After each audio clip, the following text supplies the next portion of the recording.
மாண்புமிகு பேரவைத் தலைவர் அவர்களே, அரசியலே மக்களுக்கானதுதான். அதே மாதிரி அரசியல் கட்சினாலே அது மக்களுக்காகத்தான். அது எல்லா அரசியல் கட்சிகளுக்கும் பொருந்தும். கொள்கையில நிலைப்பாட்டில் வேணும்னா வேறுபாடு இருக்கலாம். ஆனா மக்களுக்கான பிரச்சனைனா எல்லா அரசியல் கட்சிகளுமே மக்கள் பக்கம்தான் நிற்கும். நாங்களும் அப்படித்தான். மனசாட்சி உள்ள மக்களாட்சியாகவே இருக்கவே எங்கள் ஒரே விருப்பம். நமது விவசாயிகளுக்காகவும் நமது மக்களுக்காகவும் நின்றே ஆக வேண்டியது நம் கடமை, நம் உரிமை. எல்லாத்தையும் தாண்டி அதுதான் நம்ம உயிரான உணர்வு. நீராதாரம் தான் நம்மோட மிக முக்கியமான அடிப்படையான வாழ்வாதாரத்தில் ஒன்று. நதி நீர் உரிமையும் நம்முடைய மிக முக்கிய உரிமைகள்ல ஒன்று. அதை பாதுகாத்தே ஆக வேண்டிய பொறுப்பு நம் அனைவருக்கும் உள்ளது. அந்த உணர்வோட அடிப்படையில் ஒரு தீர்மானத்தை நமது மாமன்ற உறுப்பினர்கள் அனைவரின் ஒப்புதலுக்காகவும் கொண்டு வர இருக்கிறோம். கட்சி வேறுபாடுகளை ஒதுக்கி வைத்துவிட்டு யாரும் யாரையும் குறை சொல்லாமல் ஒட்டுமொத்த தமிழ்நாட்டிற்காக நாம் அனைவரும் ஓரணியில் நிற்பவர்கள் என்பதை நிரூபிக்க வேண்டுமாறு அனைத்து சட்டமன்ற கட்சிகளின் அனைத்து உறுப்பினர்களையும் கேட்டுக்கொள்கிறோம். நம்முடைய சொந்தங்களான விவசாயிகளுக்காகவும் தமிழக மக்களுக்காகவும் கொண்டு வரப்படும் இத்தீர்மானத்திற்கு உங்கள் அனைவரின் ஆதரவையும் வேண்டுகிறோம். ஒருமித்த கருத்தோடு இதை நீங்கள் அனைவரும் நிறைவேற்றி தர வேண்டும் என அன்போடு கேட்டுக்கொண்டு இந்த தீர்மானத்தை படிக்கிறேன். தீர்மானம்: காவிரி நடுவர் மன்றம்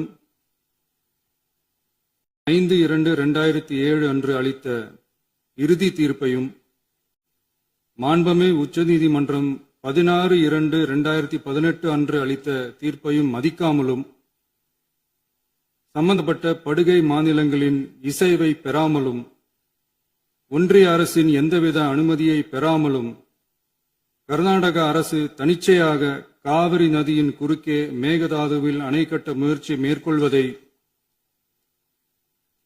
எந்த வகையிலும் ஏற்றுக்கொள்ள முடியாது என்பதால் கர்நாடக அரசின் செயலுக்கு தனது கடும் எதிர்ப்பை இப்பேரவை தெரிவித்துக் கொள்கிறது.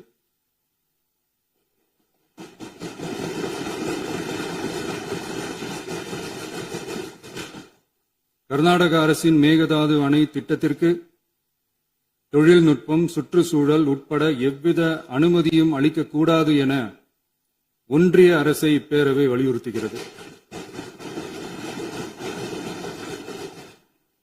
காவிரி நடுவர் மன்றமும் உச்சநீதிமன்றமும் காவிரி படுகை ஒரு பற்றாக்குறை படுகை என குறிப்பிட்டு படுகையின் மொத்த நீரினையும் படுகை மாநிலங்களுக்கு பகிர்ந்தளித்து விட்டதால் காவிரி படுகையில் புதிய திட்டங்களை மேற்கொள்ளவோ கூடுதலாக நீரை பயன்படுத்தவோ இயலாது. காவிரி பிரச்சனை இரு மாநிலங்களின் உணர்வு பூர்வமான பிரச்சனையாகும். ஆதலால் கர்நாடக அரசு மேகதாதுவிலோ அல்லது காவிரி படுகையில் வேறு எந்த இடத்திலோ அணை அல்லது எவ்வித புதிய நீர்த்தேக்க திட்டத்தை பிற படுகை மாநிலங்களின் இசைவு இன்றியும் ஒன்றிய அரசின் ஒப்புதல் இல்லாமலும் மேற்கொள்ளக்கூடாது என கர்நாடக அரசினை அறிவுறுத்துமாறு ஒன்றிய அரசை பேரவை வலியுறுத்துகிறது. கர்நாடக அரசின் விரிவான திட்ட அறிக்கையை பரிசீலிக்கவோ அதற்கு அனுமதி அளிக்கவோ கூடாது என்று மத்திய நீர்வள குழுமத்தையும் இப்பேரவை வலியுறுத்துகிறது. கர்நாடக அரசின் இந்த முயற்சியை முறியடித்து தமிழக விவசாயிகள் நலனை பாதுகாத்திட தமிழ்நாடு அரசு எடுக்கும் அனைத்து நடவடிக்கைகளுக்கும் இப்பேரவை தனது ஆதரவை ஒருமனதாக தெரிவித்துக் கொள்கிறது என்னும் இத்தீர்மானத்தை நான் முன்மொழிகிறேன். இதை மாண்புமிகு உறுப்பினர்கள் முழு மனதோடு ஆதரிக்க வேண்டும் என்றும் அன்புடன் கேட்டுக்கொள்கிறேன்.